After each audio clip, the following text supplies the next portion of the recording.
When we started the prophetic, you know me very well. You can go on YouTube. We tried to clean it up. I was mentioning people's direction, positions that they were having sex in, what type of underwear they were wearing, panties, even the type of condom they used is there.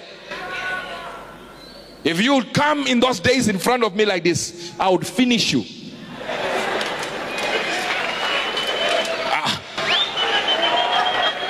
I remember they were here and his friends and even Passion Java and all these guys, they would go. Whenever they heard I was coming from UK, they would go on a fast for 7 days. Praying, God, do not reveal this thing to this man. Do not, whatever you do. It's true, Ambassador. It's very true. It's very true. Me and Prophet Passion would go to the mountain and pray, because every time we would meet Ambassador, he would say, hey, how are you? Congratulations. This happened yesterday. I still remember one time Ambassador, he came to the church. He greeted the young man and said, congratulations, it's a boy.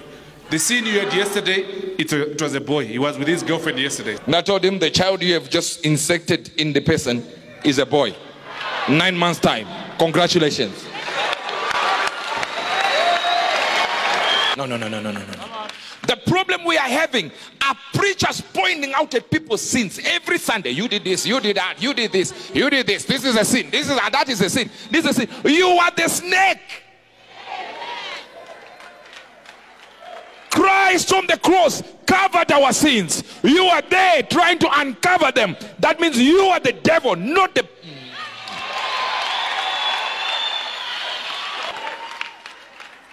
Just because you have a mic and stand behind the pulpit, it doesn't mean say you are clean and others in you are behind the pulpit. That's a privilege from God. But the people in the pew have mistakes like yours. So you see, the problem of God was never Adam and Eve sinned. It was, who really told you you sinned? Because to me this was not a sin. But to you, somebody introduced the word sin to you. So nowadays, under this message of grace, sin consciousness is the problem of God.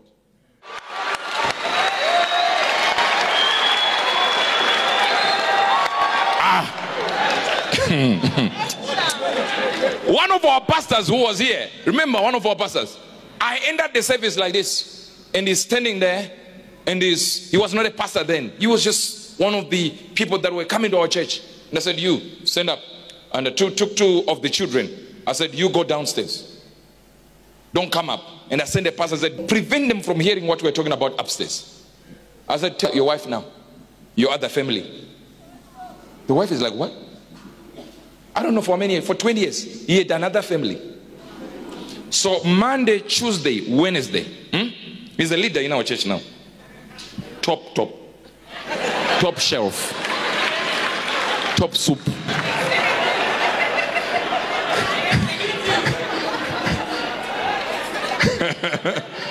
You see, in our church we forgive. We know people make mistakes. I make mistakes, you make mistakes, we forgive.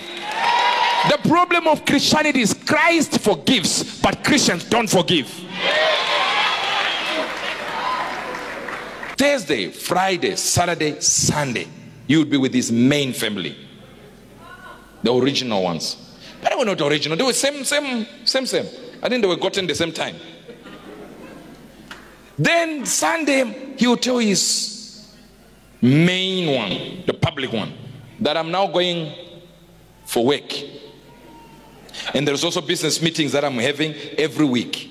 It will happen for the next 4 or 5 years, so that we get our money in the right direction. So Monday, Tuesday, Wednesday, he's where? With the other family. With children there, grown men. He's watching right now. Imagine you do 20 years. They have not found out. My sister, that's called planning. Planning your things. Putting them in order.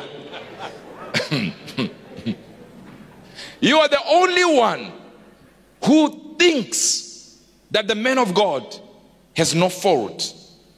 No. That's why they are called men of, before God comes into the equation. You remove God, is men of. The wife is like, what? I said, the moment you ask him about this issue when you live here, your marriage is over.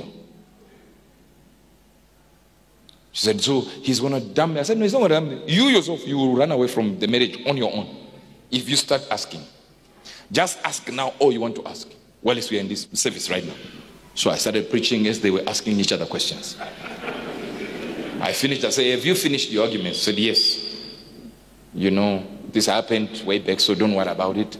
We'll just move on. I said, now, if you go home and start this subject today, you will end your marriage. And he's not going to say, I don't love you anymore. You yourself will say it. And you marry someone beautiful more than you, then you would want to come back.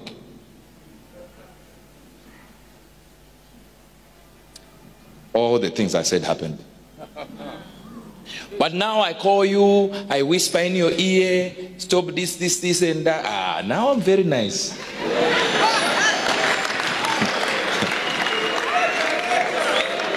You don't like me being nice, these people. I cut here. I'll just do your own service of exposure. Only one.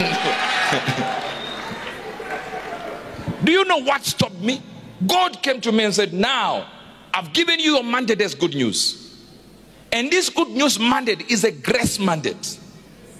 It is the message for the hour and the message for the end time. Now, you also have your own faults. If someone comes and reviews your own faults, what would you do? I said, now, stop this and focus on this. That's when I stopped. He only allowed me to do it to someone who doesn't believe I'm a prophet. That's why I go to someone and say, do you believe I'm a prophet? And they say, I believe you're a man of God. I said, no problem. Let me prove to you. That's when I go to the bedroom and the car and finish everything. Because now I have a challenge. Someone who thinks they are wiser than God. So I say, okay, you came here already. Let's deal with you. We complete you.